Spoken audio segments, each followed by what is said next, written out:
सवाल है, ये मामला क्या है, मैं ये भी आपको आगे बताऊंगा कि कौन सा वो केस दर्ज हुआ है और क्या है मामला। लेकिन संदीप दुबे साहब सुप्रीम कोर्ट के अधिवक्ता मेरे साथ जुड़ गए हैं। आइए उनसे सीधे हम समझते हैं इन मामलों को। संदीप जी, जो ओवैसी साहब सवाल उठा रहे हैं कि प्लेसेस ऑफ वर्शिप एक्ट एक जो है ये इस देश में कि बता दिया गया था कि जब धार्मिक स्थिति 15 अगस्त 1947 को थी, अब वही रहेगी, नहीं बदलेगी।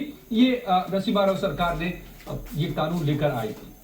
क्या वो बार नहीं करता है इस मामले को एडमिट करने, इस पर सुनवाई करने, इस पर सर्वे के आदेश देने को? आपका नाम मैं जान सकता हूं? अजय झा।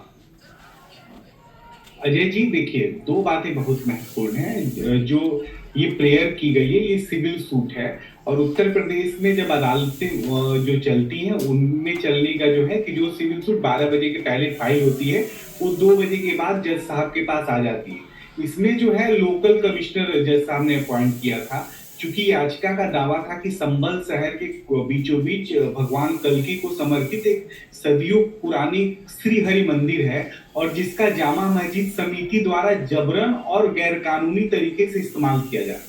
उन्होंने जो हवाला दिया वो ये दिया कि जो मंदिर है, जो 1526 ईस्वी में भारत पे आक्रमण हुआ था और इस्लाम की ताकत कुछ जो लोग थे उन लोगों ने इस मंदिर को नष्ट किया, ध्वस्त किया और वहां मस्जिद बना दी। अच्छी बात ये रही कि पुरातत्व विभाग ने जो इसके अवशेष बचे थे, जिस की बार बार चर्चा हो रही है, 1958 के तहत संरक्षित है। ये भी बात है कि अधिनियम धारा जो 18 कहती है वो ये कहती है कि जो आईएसआई जिस इमारत को संरक्षित करती है वो संरक्षित रहेगी, उसपे कोई फेरबदल नहीं होगा। लेकिन जो याचिका करता है उसने कहा कि संरक्षित स्मारक जो है वहां तक हमें भी पहुंचने का अधिकार दिया जाए, ताकि एक तबका जाता है दूसरे तबके के लिए बंद है, तो कोई भी ऐसे जो संरक्षित जो स्मारक है वहां पे सभी को जाने का अधिकार दिया जाए। तो ये बात जब न्यायालय में आई, जज साहब के समक्ष आई, तो उन्होंने एक लोकल कमिश्नर अपॉइंट कर दिया।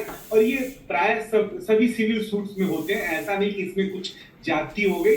और अपॉइंट करने के बाद प्रशासन को आदेश गया होगा, प्रशासन ने उसी समय दोनों पक्ष यानी दूसरे पक्ष को भी नोटिस हो गई थी, बता दिया गया था कि ऐसी ऐसी आदेश आ गया है, और उसको पालन करने के लिए दूसरे पक्ष के भी वकील साथ थे। तो ऐसा मुझे लगता है कि इसमें कुछ भी असंवैधानिक नहीं है, सभी कानून सम्मत हुए हैं और जज साहब ने बिल्कुल सही आदेश दिया है और आदेश का पालन भी होना चाहिए। ये पालन करने की जिम्मेदारी सरकार की है। तो क्या दुबे साहब आप ये कह रहे हैं कि आप दो तीन बातें कह रहे हैं, मैं जो समझ पा रहा हूं इसको, और अगर मैं गलत हूं तो आप मुझे साफ करें कि ये जो मॉन्यूमेंट है उसमें क्या एएसआई भी इस चीज को मानता है कि इसमें मंदिर भी है? पहली बात एएसआई के मानने की नहीं है, इसमें बात यह है कि जब हम बार बार जो 22 दिसंबर 1920 का जो स्मारक संरक्षण अधिनियम है और जो 1904 की धारा 3 उपधारा 3 के तहत जो सूचित हुई थी, अधिकृत किया गया था, इसमें आप जाएंगे तो एएसआई की जो वेबसाइट है उस पे आपको राष्ट्रीय महत्व के स्मारक जो सूचकांक है, संरक्षित सूचकांक है, उसमें ये राष्ट्रीय महत्व की स्मारक घोषित है।